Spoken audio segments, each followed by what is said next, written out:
네, 여기 묵상 간증 인정하고 결단하기만 하면입니다.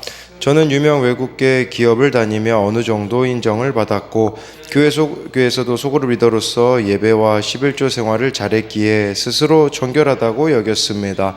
그러나 실상은 말씀보다 세상 법을 따르고 예배보다 사회 모임을 좋아하며 하나님보다 회사의 권력 앞에 엎드렸습니다. 그러다 저는 회사에서 실적도 점점 나빠지고 상사와의 불화로 낮은 인사고과를 받게 되자 분을 참지 못하고 사표를 던졌습니다.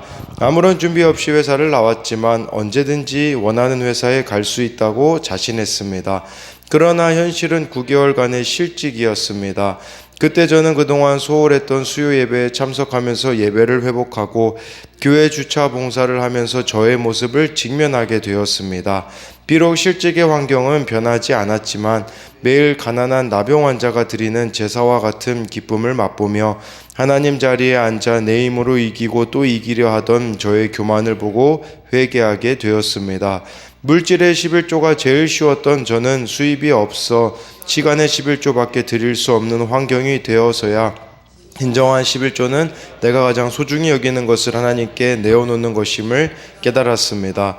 그리고 비로소 이전처럼 좋은 직장에는 갈 수 없음을 인정하고 당장 할 수 있는 일부터 해야겠다고 결단했습니다.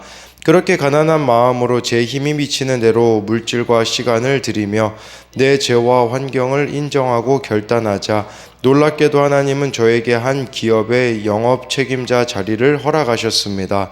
그리고 이후 10여 년 동안 뼛속까지 교만한 제 죄를 드러내시는 사건들을 통해 제게 맞는 정결의 제사를 드릴 수 있게 하셨습니다. 3년 전에는 기독교 중소기업으로 옮겨주셔서 매주 감사 예배를 드리고 있습니다. 이제는 주께서 허락하신 직장에서 말씀에 순종하고 감사하며 지내기를 소망합니다. 적용하기입니다. 감정적으로 사표를 쓰지 않고 회사의 질서에 순종하여 끝까지 다니겠습니다. 하루의 시작과 끝에 감사 기도를 드리고 수요 예배를 온라인이 아닌 현장에서 드리겠습니다. 네, 여기 이렇게 나와 있듯이 내 힘으로 이기고 또 이기려 했던 자신의 교만을 보고 회개하게 되었다라고 하면서 물질의 11조가 제일 쉬웠던 저는 수입이 없어 시간의 11조밖에 드릴 수 없는 환경이 되어서야 진정한 11조는 내가 가장 소중히 여기는 것을 하나님께 내어놓는 것임을 이렇게 깨달았다라고 말해주고 있습니다. 네, 오늘은 이 레위기 14장 21절부터 32절까지의 이런 내용인데요. 먼저 21절부터 22절 말씀을 보면요. 만일 그가 가난하여 그의 힘이 미치지 못하면 그는 흔들어 자기를 속죄할 속건제를 위하여 어린 수량 한 마리와 소제를 위하여 고운 가루 10분의 1 에바에 기름 섞은 것과 기름 한 록을 취하고 22절에 그의 힘이 미치는 대로 산비둘기 둘이나 집비둘기 새끼 둘을 가져다가 하나는 속죄제물로 하나는 번제물로 삼아라고 이렇게 말씀해주고 있어요. 어제 말씀과 이렇게 이어지는 내용이죠. 근데 어제 말씀 같은 경우는 일반 백성들 중에서 이렇게 나병 환자였다가 나은 사람을 말한다면 특별히 21절부터는요, 가난한 사람을 위하여서 가난한 사람이 나병 환자였다가 낫게 되었을 경우에 하나님 앞에 온전히 제물을 드리지 못하는 경우가 있기에 그들을 향하여서 배려해 주신 내용이다라고 할 수가 있는 것입니다. 그랬을 때 여기 보면요, 21절에 가난하여 힘이 미치지 못하면 속건제를 위해서 어린 수량 한 마리를 드리는 것은 동일하게 요구되어졌습니다.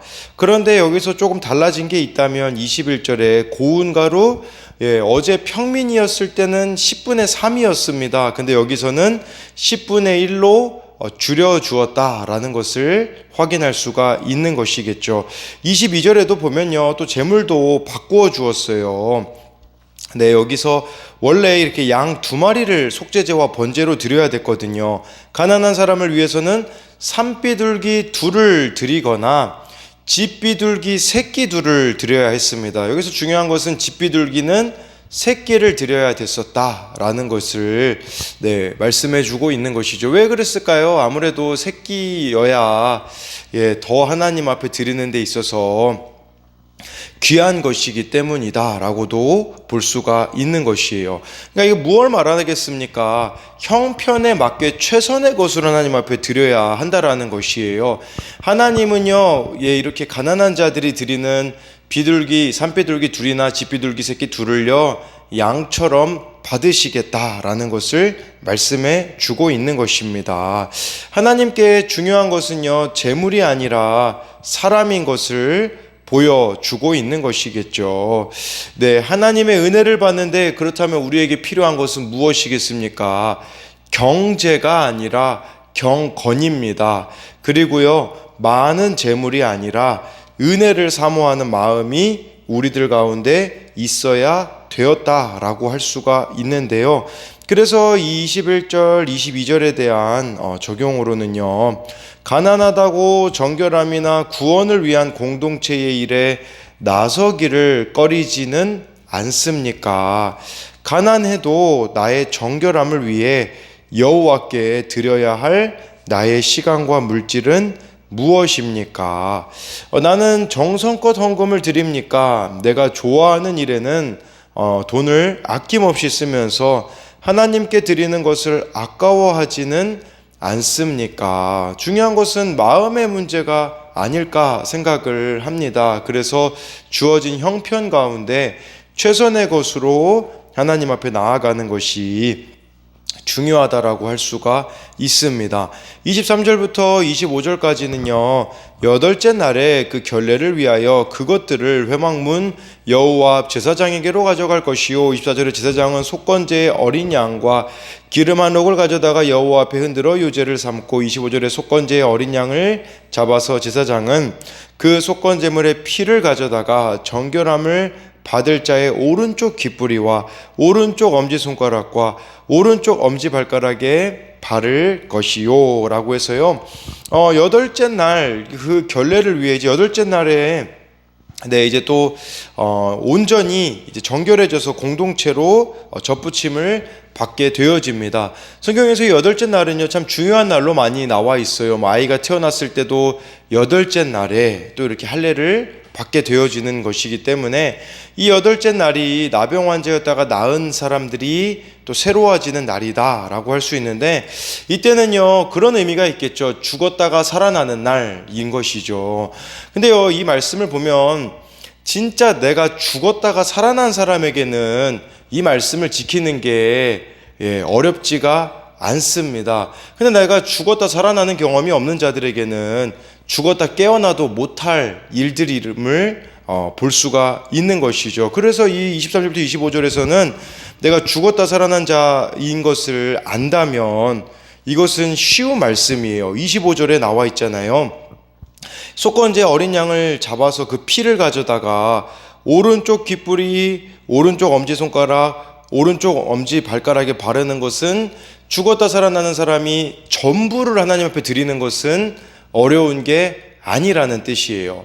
좀 하나님 말씀을 듣고 순종하는 거, 또 여기 오른쪽 엄지손가락은 하나님의 말씀대로 행하는 거, 오른쪽 엄지발가락은 하나님 말씀대로 우리가 그 길 따라 걸어가는 것은 정말 내가 죽었다 살아나는 자임을 안다면 이것은 어려운 일이 아니라는 것을 말씀해 주고 있는 것이겠죠. 하나님은요, 이처럼 누구에게든지 전부를 바라십니다. 전부를 바라신다. 다른 의미로는 이런 의미도 있겠죠. 누구든 정결하기를 원하신다라는 것이에요. 그러니까 우리가 무슨 일에든 정결하기를 원하시고, 우리의 전인격이 정결하기를 원하시고, 우리의 모든 시간이 정결하기를 원하신다라는 것입니다. 그렇기에 정말 말씀을 듣는 일에 부지런하고 손과 발로 실천하는 일에 나서는 삶을 살아가기를 원하시는 것입니다. 그래서 신앙 고백대로 우리가 살아내기를 원하시는, 정말 내가 죄인이어서 지옥에 가야 마땅한 자였는데 예수님의 십자가 은혜로 살아난 자라면 좀 하나님 앞에 전부를 드리는 거, 이것은 결코 아까운 게 아니라는 것입니다. 그래서 23절부터 25절에 대한 적용으로는요, 회개와 속죄로 공동체에 다시 들어오는 것이 죽었다가 살아나는 사건임을 믿습니까? 내가 듣고 행하고 움직이는 것 중에 주님의 보혈로 씻어야 할 것은 무엇입니까? 아까 그 피를 바르는 그 내용인 거죠. 오늘 내가 정결해야 하는 영역은 무엇이 있습니까?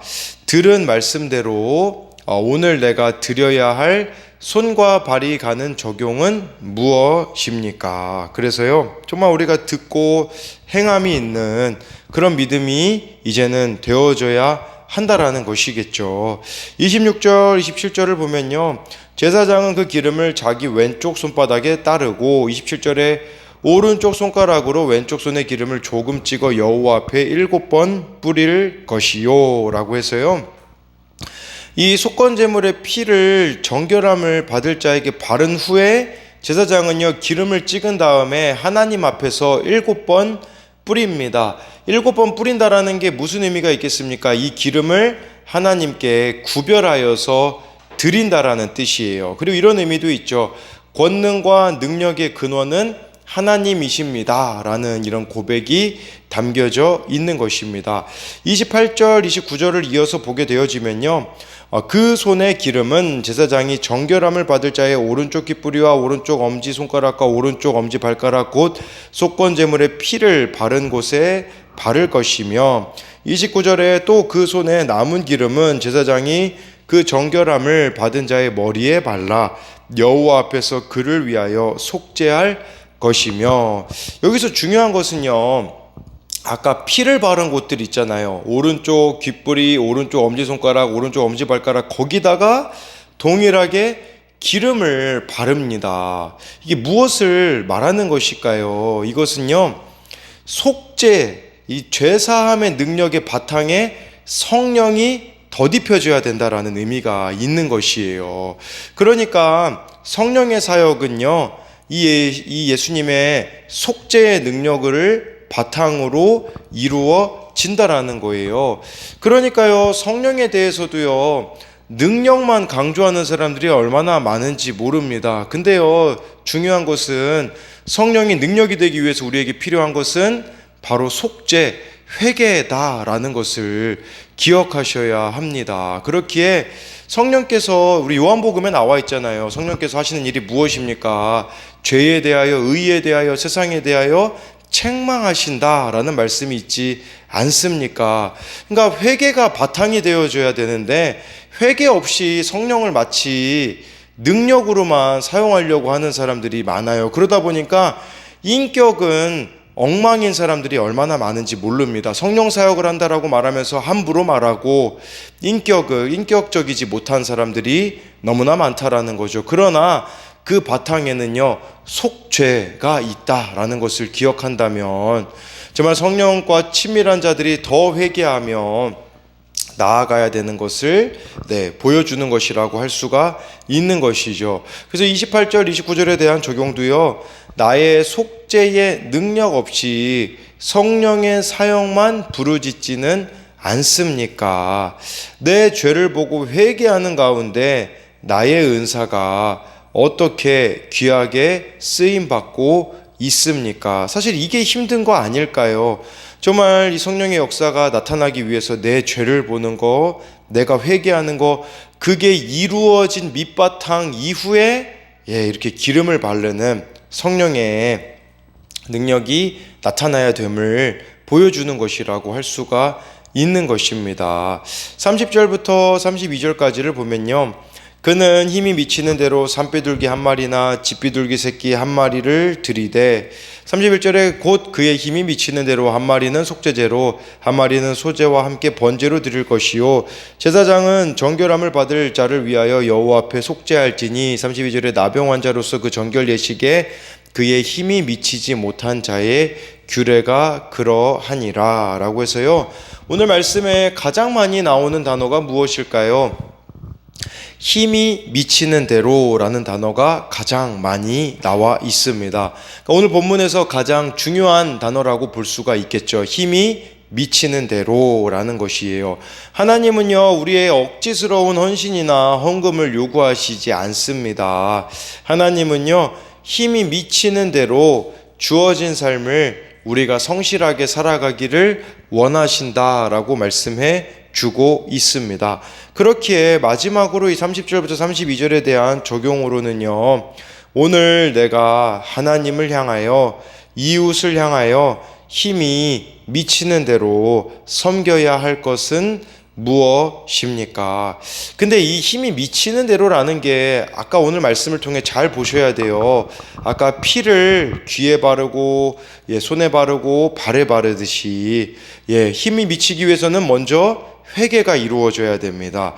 회개가 이루어진 다음에는요, 그 부위에 기름을 바르듯이 성령의 도우심으로 오늘도 정말 성령께서 이끄시는 대로 저와 여러분들이 살아냄으로써 오늘 하루도 힘이 미치는 대로 하나님을 또한 이웃을 사랑하고 섬기는 저와 여러분들이 되기를 소망합니다.